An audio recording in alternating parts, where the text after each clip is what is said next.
செல்வகுமாரின் நீண்டகால வானிலை ஆய்வறிக்கை. கோடை வெயில், கோடை மழை, கோடை நிகழ்வுகள் மற்றும் அதனைத் தொடர்ந்து வரக்கூடிய தென்மேற்கு பருவமழை எப்படி இருக்கும்? நீண்டகால வானிலை ஆய்வறிக்கை. அதிகாரப்பூர்வ வானிலை அறிக்கைக்கும் இந்திய வானிலை ஆராய்ச்சித்துறை அறிக்கையை பார்க்கவும். 2026 பிப்ரவரி 24 செவ்வாய்க்கிழமை அதிகாலை நிலவர வானிலை பதிவு. வானிலை அமைப்பை முதல்ல பார்ப்போம். நீண்டகால வானிலைக்கு அறிக்கையை வழங்குவதற்கு முன்பு அமைப்பை கடல் மற்றும் கடல் நீரோட்டம், கடல் வெப்பம், வளிமண்டலம் இவையெல்லாம் பார்ப்போம். நன்றாக புரிந்து கொள்ள வேண்டும். பசிபிக் பெருங்கடல்ல வலுவான நிகழ்வுகள் தொடர்ந்து உருவாகி கொண்டுதான் இருக்கிறது. தற்பொழுது கூட பசிபிக் பெருங்கடல்ல பிலிப்பைன்ஸுக்கு கிழக்கே ஒரு தாழ்வு நிகழ்வு உருவாகி தீவிரமடைய போகிறது. காரணம், அங்கே 30 டிகிரி செல்சியஸ் வெப்பம் நிலவுகிறது. தென்சீன கடலின் தெற்கு பகுதியிலையும் 29-30 டிகிரி இருக்கிறது. தாய்லாந்து வளைகுடாவில் வடக்கு பகுதிக்கு மிக வெகு வெப்பம் குறைந்திருந்தாலும் தெற்கு பகுதி, ஜாவா, சுமத்ராவை ஒட்டிய பகுதி கொஞ்சம் வெப்பம் 29-30 டிகிரியை ஒட்டி இருக்கிறது. சுமத்ரா தீவிலையும் வங்கக்கடலோட தென்கிழக்கு பகுதியும் சுமத்ரா தீவு பகுதியிலையும் 30 டிகிரி இருக்கிறது. நிலநடுக்கோட்டு பகுதியில் அங்கங்கே 30, 29 இருக்கு. அதே போல சோமாலியா கடற்பகுதியில் 29 இருக்கிறது, 28 பரவலா இருக்கு. ஆக இப்பொழுதைக்கு பார்த்தீங்கன்னா சுமத்ரா விட சோமாலியா பக்கம் குறைவா தான் இருக்கு. இதை நெகட்டிவ் ஐஓடின்னு தான் சொல்லணும். ஆனால் நீரோட்டம் வலுவாக மேற்கு நோக்கி கடத்தி கொண்டிருக்கிறது. ஆகவே நடுநிலையாக மாறிக்கொண்டிருக்கிறது. கிட்டத்தட்ட நடுநிலையை அடைந்து விட்டது என்னால் ஐஓடியை பொறுத்த வரைக்கும். இதன் காரணமா என்ன ஆகுதுன்னா, அரபிக்கடல் வெப்பம் உயர்ந்து கொண்டிருக்கிறதுன்னு ஏற்கனவே நம்ம சொல்லியிருக்கிறோம். வங்கக்கடலை விட அரபிக்கடல் வெப்பம் வேகமா உயருது. வங்கக்கடல் வெப்பமும் உயர தொடங்கி இருக்கு. கொல்கத்தாவெல்லாம் 27 டிகிரி 26 டிகிரி தான் இருக்கு. அதை விட குறைவா தான் இருக்கு சில இடங்கள்ல. ஆனால் அதே வேளையில தற்பொழுது மகாராஷ்டிரா கடலோரம் 29 தொட்டு இருக்கிறது. ஆகவே ஏற்கனவே கர்நாடகா வரைக்கும் தான் 29 இருந்துச்சு. இப்போ மகாராஷ்டிரா கரையோரமும் 29 டிகிரி செல்சியஸை தொட்டிருக்கு. ஆக அரபிக்கடல் வெப்பம் வேகமாக உயர்வதன் தென்மேற்கு பருவமழையோட தீவிரத்திற்கும் தென்மேற்கு பருவமழை நிகழ்விற்கும் சாதகம். ஐஓடியை பொறுத்த வரைக்கும் வலுவான நீரோட்டத்தால் நடுநிலை ஐஓடியாக தற்போது மாறி இருக்கிறது. அது பாசிட்டிவ் ஐஓடியாக மாறுவதற்கு வாய்ப்பு அதிகமாக இருக்கு. இதன் காரணமா அரபிக்கடல் பக்கத்துல அரபிக்கடல் வெப்பம் உயரும். இது உயர்றதுதான் நல்லது. ஏனென்றால் தென்மேற்கு பருவக்காற்று நீராவி காற்றை அதிகம் சுமந்து வர வேண்டும். நீராவி காற்று சுமந்து வரும் பொழுது காற்றே கடல் மேற்பரப்பில் பயணிக்கும் பொழுது வெப்பத்தை குறைத்து விடும். இப்பொழுதுவே உயர்வது நல்லதுதான். ஆனால் கடந்த ஆண்டை விட கொஞ்சம் நன்றாக குறைந்திருந்தது. இப்பொழுது ஏற தொடங்கி இருப்பது தென்மேற்கு பருவமழைக்கு சாதகம். தென்மேற்கு பருவமழை நிகழ்வுகள் அரபிக்கடலில் உருவாவதற்கு சாதகம். அடுத்தபடியா பார்த்தீங்கன்னா, வங்கக்கடலை பொறுத்த வரைக்கும் தெற்கு மத்திய பகுதி, தென்கிழக்கு பகுதி, தென்மேற்கு பகுதி வெப்பம்லாம் உயர்ந்திருக்கிறது. அதே போல் பசிபிக் பெருங்கடல் முதல் வங்கக்கடல் வரைக்கும் உள்ள வெப்பம் கோடை நிகழ்வுகளுக்கு சாதகம் இருக்கு.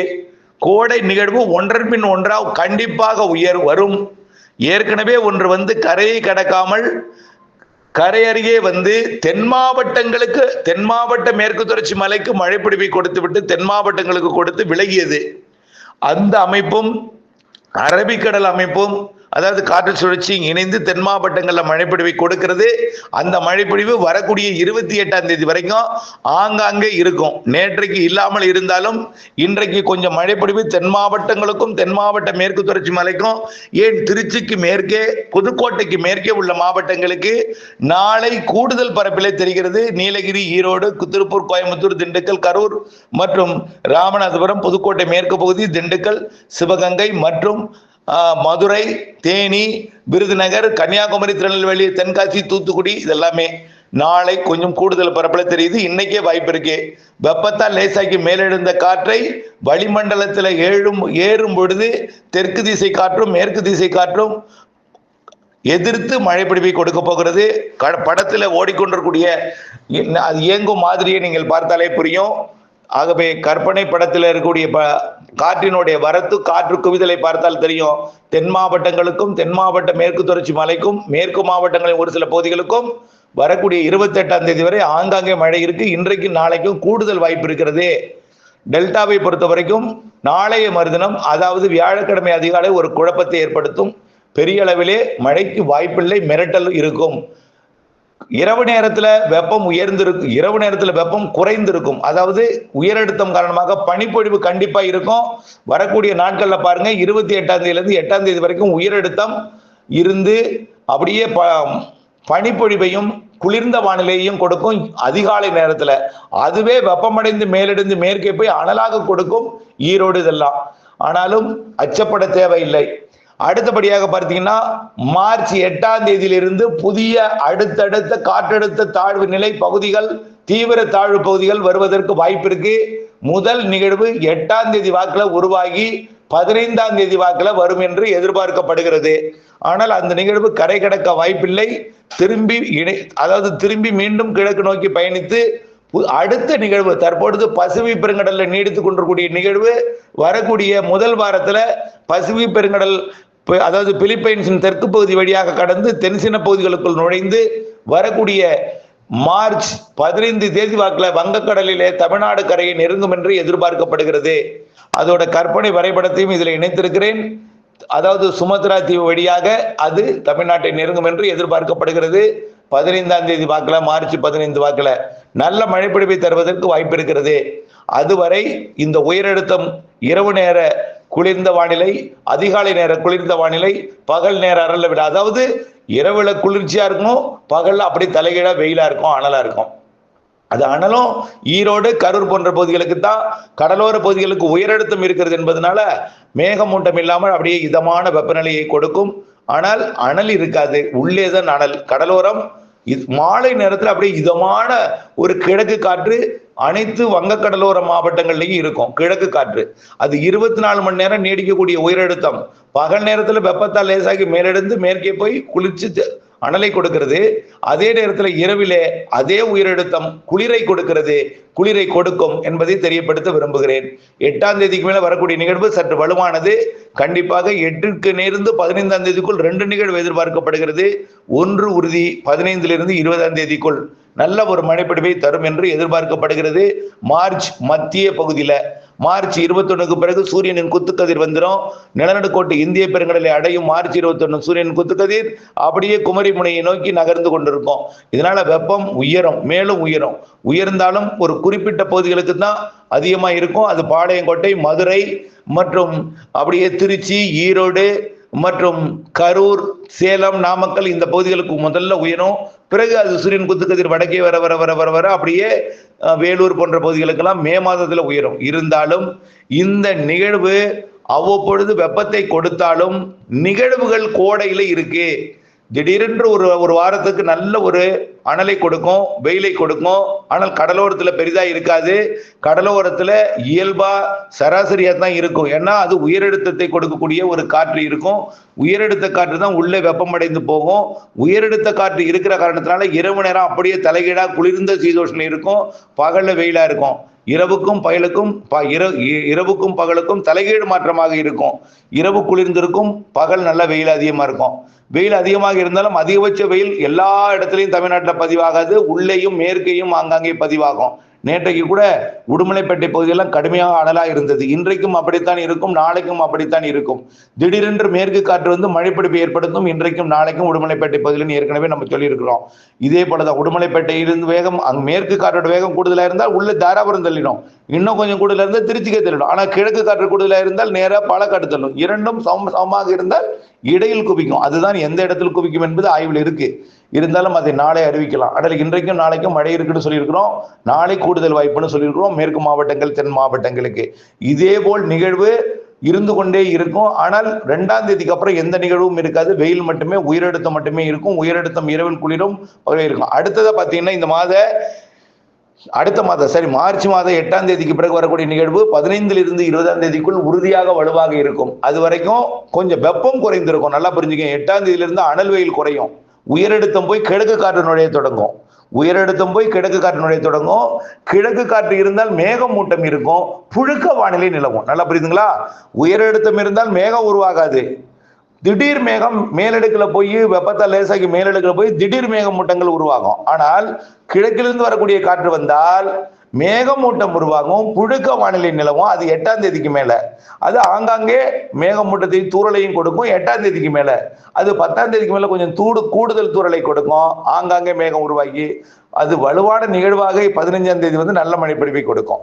ஆக கண்டிப்பா வெயில் அதிகமாக இருக்கக்கூடிய நாள்னு பார்த்தீங்கன்னா இப்பையில இருந்து 28ஆம் தேதி வரைக்கும் மேற்கு மாவட்டங்களுக்கு, அதுக்கப்புறம் 28ஆம் தேதி 1ஆம் தேதியில இருந்து 8ஆம் தேதி வரைக்கும் பெரும்பாலான மாவட்டம் கொஞ்சம் வெப்பம் உயர்ந்து தான் இருக்கும்.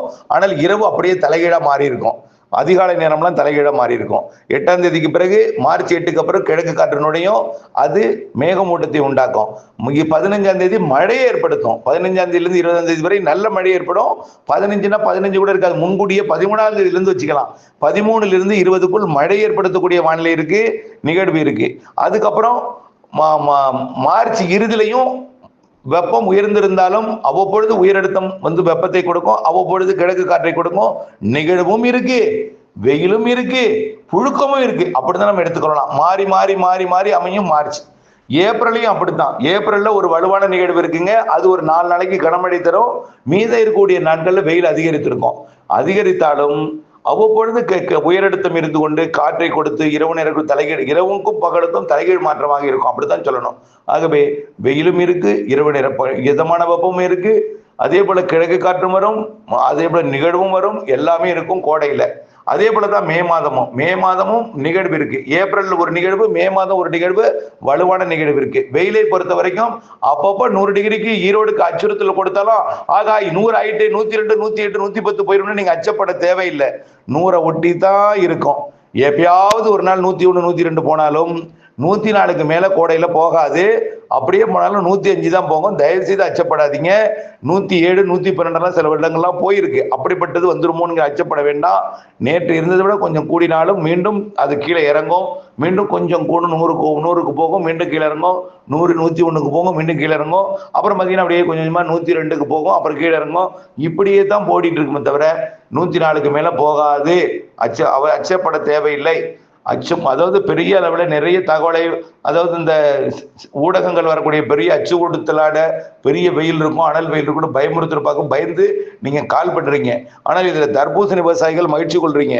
ஆனா பிற விவசாயிகள் காலிஃபிளவர் மற்றும் பல, அதாவது கொத்தமல்லி, இந்த விவசாயம்லாம் கடுமையாக அச்சப்படுறீங்க. கோழி பண்ணை இவங்களாம் ரொம்ப அச்சப்படுறீங்க.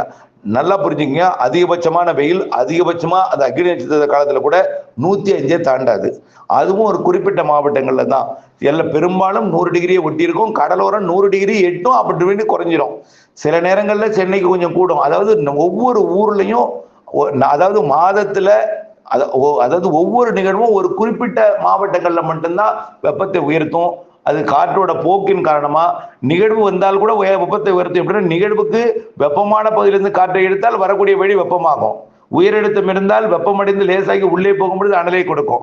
இப்படி செட் ஆகிறது பொறுத்து ஊருக்கு ஊரு மாறுபடும் வெப்பம். ஒரே மாதிரியே தமிழ்நாடு முழுவதும் ஒரே மாதிரியான வெப்பம் இருக்காது. அச்சப்பட தேவையில்லை.